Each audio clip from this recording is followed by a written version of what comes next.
about it. Black men saying Black Lives Matter, Black Lives Matter, Black Lives Matter. Black women too. We all shouting the same thing, Black Lives Matter. But then when we get home, we cussing each other out, or we being physically or mentally or emotionally abusive.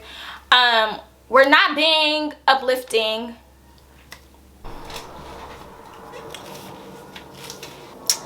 What is up, beautiful people? Welcome back to my channel. If this is your first time joining, welcome.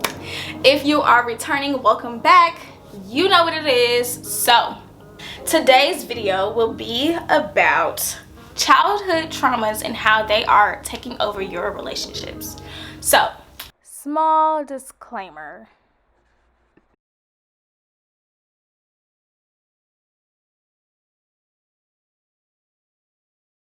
I know that most of us have been in relationships, especially for like 25 and older, and I know some of us have been in toxic relationships. What we fail to realize is that those traumas and those problems and those angers and those guilts and those resentments that you're holding on to as a child, they're following you. And I think that we think, oh, because we're grown and we're an adult, just because you're 25 or 21 or you're at this age, that does not make you an adult and that does not make you mature.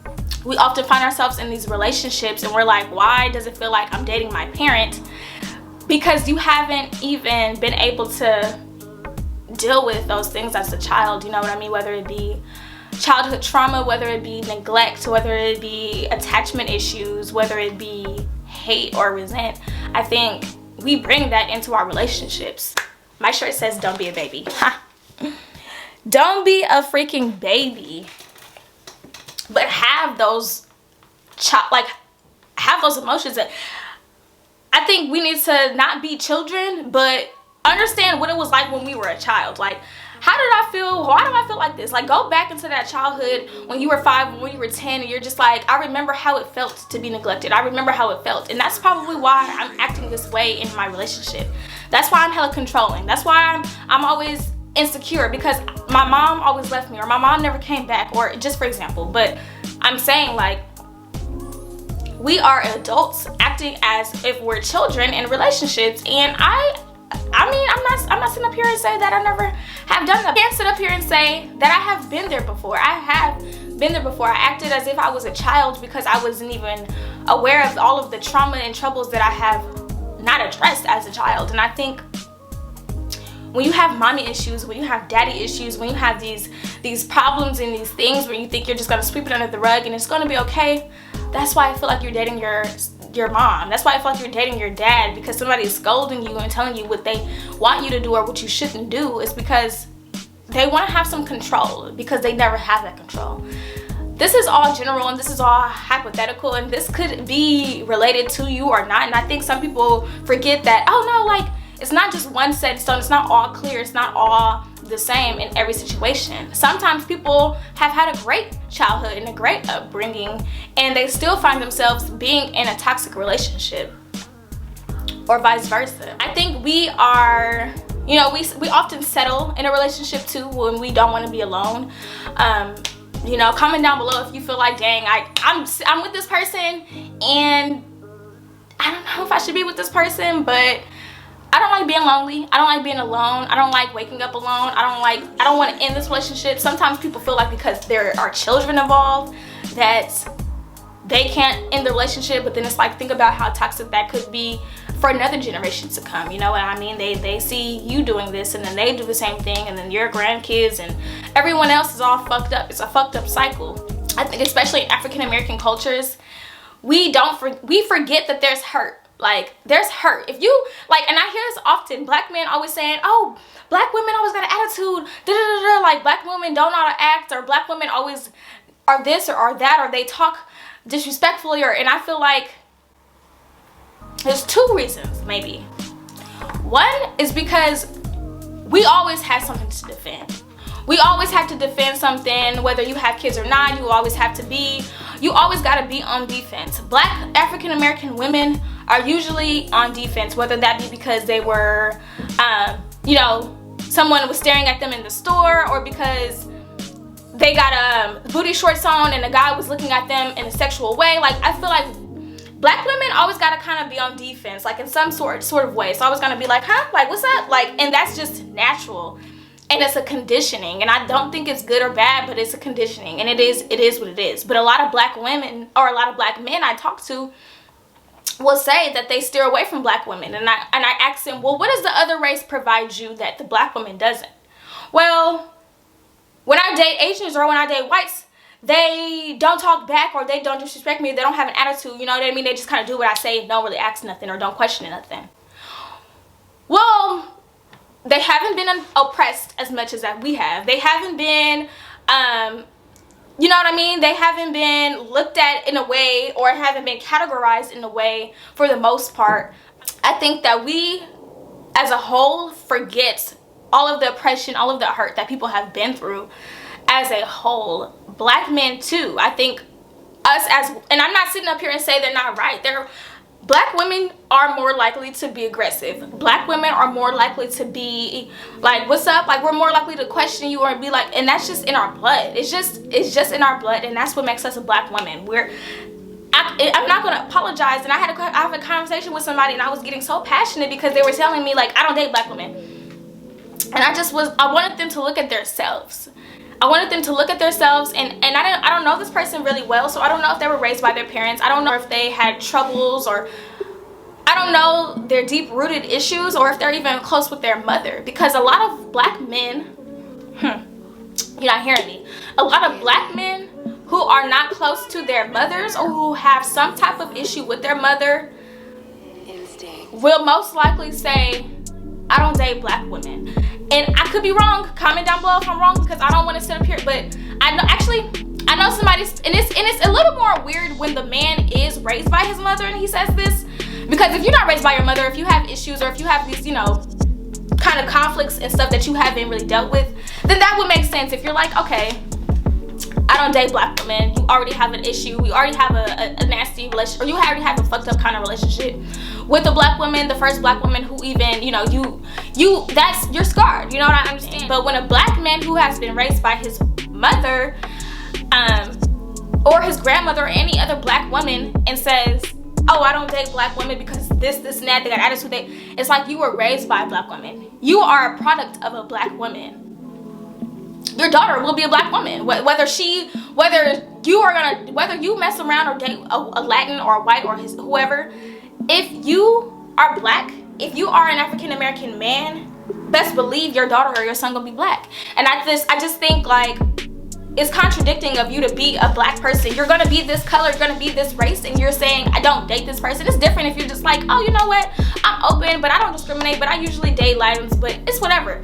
If you're just open, you're open, whatever. But if you specifically dodge, or you specifically turn away from the person that looks like you, I think there's deeper rooted issues that are not being discovered, are being smothered, and it is what it is. So something else I wanted to address is that I feel as though we act out in our relationships. You know, we act as if we're the child when we were 6 or 7, throwing a tantrum, getting upset because we're not getting what we want, feeling some type of way. And I feel like I've been a child in a relationship before. I've been in a few relationships where I was just a kid, like, Kamyra, you're acting like a kid. And it's because, for me personally speaking, I'm gonna be real with y'all, I wasn't raised by my parents. I'm already like an adult, and I feel like once your prefrontal cortex, like once you're already grown, it's so hard to go back and rewind and refix and redo. It's not to say that that's not going to be able to change. You can uncondition yourself. The whole dating a black woman thing, that's a little separate. I think I just started to get a little passionate about that because I feel as though we forget, like, and I can only speak to what I know. So I'm only speaking of mostly of the African American culture, you know what I mean, people that are from ages 20 to 35, and I think I see it a lot. I see a lot of black men saying, you know, they're emotionally scarred, they're in toxic relationships, they're dating these women who are not good for them, this and this and that, they can't find a good woman, and it's all of these things. And it's like, look at the world we're in now. Like, it's Black Lives Matter, and it's all of these movements, and it's all supposed to be all of this stuff. that I feel like we are praising and shouting, but it's like, you saying Black Lives Matter but you don't even mess with your own kind, or I don't know. It's like, you want the Black Lives Matter so bad, but you really, like, what about your girlfriend? What about your black life? Like, what about the black life right in front of you? This video was gonna go in a whole totally different direction, but I feel as though it's relevant. Think about it. Black men saying Black Lives Matter, Black Lives Matter, Black Lives Matter. Black women too. We all shouting the same thing, Black Lives Matter.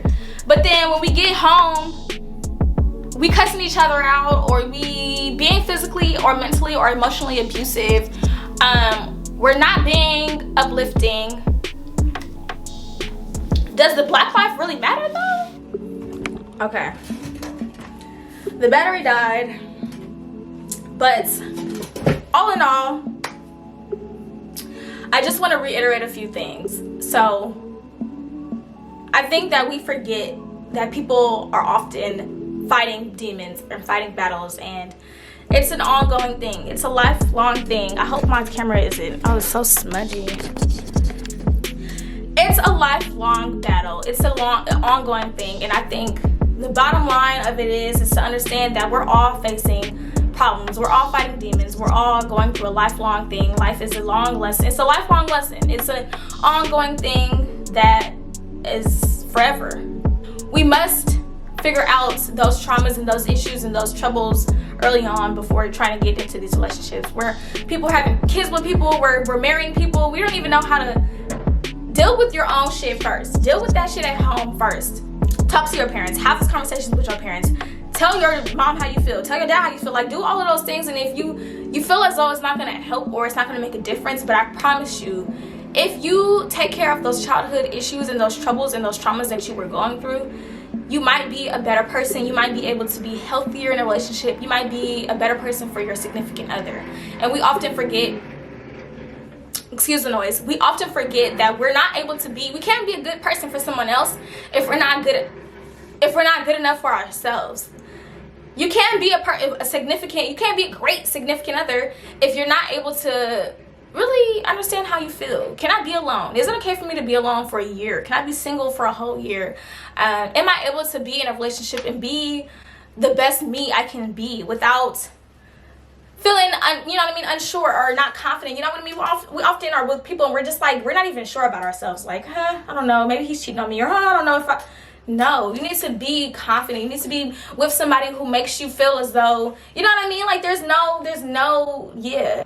especially in the African American culture, we have to do better with taking care of each other's hearts. You know what I mean? We running around talking about, yeah, Black Lives Matter. Okay, like, but you just cheated on your girlfriend. You just cheated on your girlfriend yesterday, and then you're like, oh, Black Lives Matter. Like, I get it. The whole Black Lives Matter thing is something separate, but the reason why I'm bringing it in is because I see a lot of toxicity in African American relationships.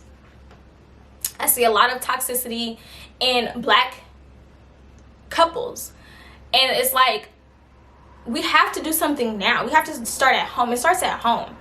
When you start at home, when you make those changes at home, later on in 15-20 years, your kids they already got it. That's what I'm saying. It starts at home, and it starts when you're young, so that you won't bring that negative energy into a whole different, you know what I mean? Like,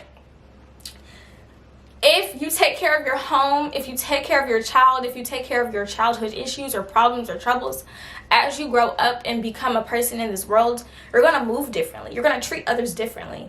And that may not hold true for everybody, but I feel as though those troubles and traumas that we go through as a kid will show out in our relationships.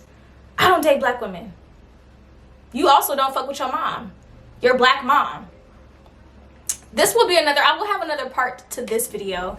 I have to charge my battery, so I'm going to cut this short. But I hope this video resonated with somebody. I hope you learned something. I will have another part to this. I don't want this to be too long, but I just wanted to chat and rant a little bit with you guys.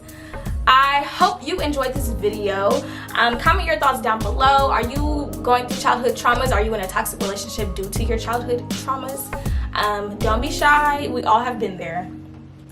I hope you guys enjoyed this video. I will see you guys in my next one. So until then, stay happy, beautiful people. Bye.